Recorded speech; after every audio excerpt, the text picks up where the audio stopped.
Welcome to this BVTV Global Network, Your Conscience Trilogy, coming to you from the UK studios of BizVision. I'm your host, Malcolm Gallagher. This is episode 2 in a trilogy with author Leonard Perlmutter. Hello again, Leonard. Hello, Malcolm. Leonard, I'm maximizing my time with you, so straight in with my question for episode 2. People are understandably vulnerable to life's uncertainties, and problems easily manifest. But also people are easily persuaded to take what they believe to be the path to inner peace. But in essence, they're probably being fooled. What do you think people need to be aware of if they are to take the right journey? Is it, for example, a knowledge of the 4 functions of the mind? And if so, what are they? Yes, I believe that the key is the mind. I always say that the problem is the mind and the solution is the mind. But nobody has taught us about the 4 functions of the mind. It came as news to me. I think that everybody who went to any level of schooling were only taught to memorize and recite. Not that that's bad, but it's very limited, and it does not help us deal with the faulty concepts that are on the hard drive of our own mind. So an understanding and a coordination of the functions of the mind is critically important to any success in this world. Okay, so tell us what those 4 functions are then, please, Leonard. I would be pleased to. The first is the ego. Ego is very interesting because it appears to be hardwired to the reptilian brain.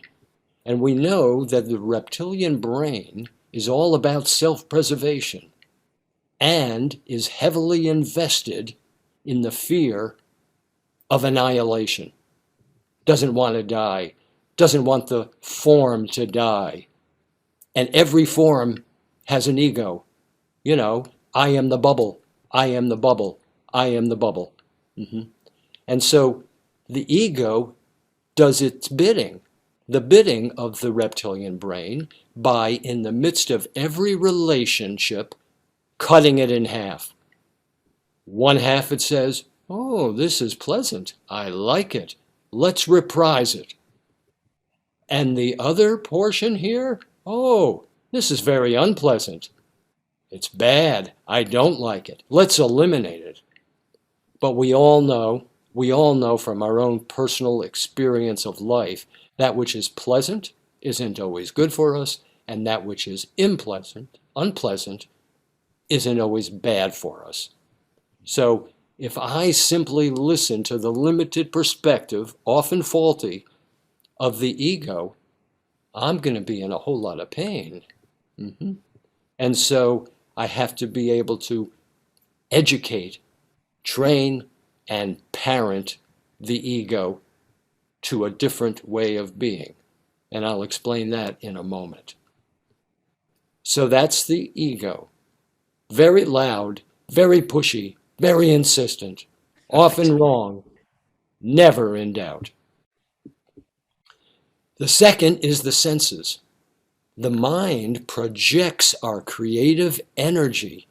And today I would say it's an addiction to extrude our creative energy through the eyes and the nostrils and the mouth and the ears and the hands and the feet so that we can explore the world, desperately trying to find happiness outside of ourselves, desperately trying to find security and health outside of ourselves. And so here's the problem. The senses have a very limited perspective, just like the ego. And so many of these wild goose chases that they use our creative energy for never bring what we're really looking for. So it's analogous to using a tube of toothpaste. If I have a tube of toothpaste and I squeeze it, certainly the toothpaste is going to come out. But it's virtually impossible to put the toothpaste back in the tube to use it later for something else. And so it's the same with our creative energy. If the senses and my mind are addicted to constantly expending my creative energy, I'm not going to have the creative energy that I need to fulfill the purpose of my life. So that's the senses. And they're often wrong, but never in doubt. Third function of the mind, that's the unconscious. This is the repository of all of our merits and demerits. Oh, it's everything that we deem essential to self-preservation. You know, our memories, some are pleasant, some are unpleasant, and all those imaginations. What if this should happen? What if that should happen?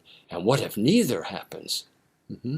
And the unconscious very often will defer to the ego or the senses, because all of the habit patterns created by the ego and the senses, of course, are stored in the unconscious mind. So those three, I call those three the three amigos: ego, senses, and unconscious mind. And remember, the mind moves first, the body follows. And the ego, senses, and unconscious mind are just counselors. They can just advise. And they often vote in a block. And they create a lot of noise. And when they create so much noise, the conscience, which can reflect perfect wisdom from the superconscious portion of the mind, no longer has that capacity. Instead, it cannot hear that faint signal from the center of consciousness. And the only thing the conscience can hear at that time is the loud, pushy voices of the ego, the senses, and the unconscious mind.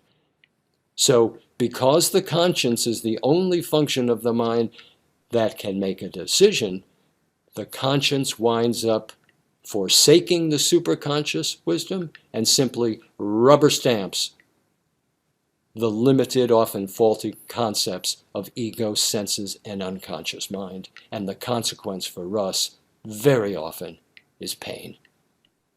Wow. Do you know, Leonard, I thoroughly enjoy the way you put that through there, because at the time I'm really grasping it, and I'll be watching this, I'm sure as viewers will do, quite a few times as well, because you've just come up with something extremely valuable to people in these awkward times. Thanks, Leonard. Now, let me remind our audience of your URL, your website address, which is, and viewers, you can see on the screen behind me, but for listeners, let me spell it out. It's all the W's, americanmeditation.org, americanmeditation.org. Leonard's book, Your Conscience, the key to unlock limitless wisdom and creativity and solve all of life's challenges, is published by AMI Publishers and available at his website and on Amazon. Now, it's easy to be led astray when you're searching for something, isn't it? Don't let that happen. Follow Leonard's advice. And as I say, I will be watching that back through a few times myself there. And I'm sure that you'll start to see that there is opportunity to take control of your conscience. Thanks, Leonard. Thank you very much, Malcolm. It's a pleasure.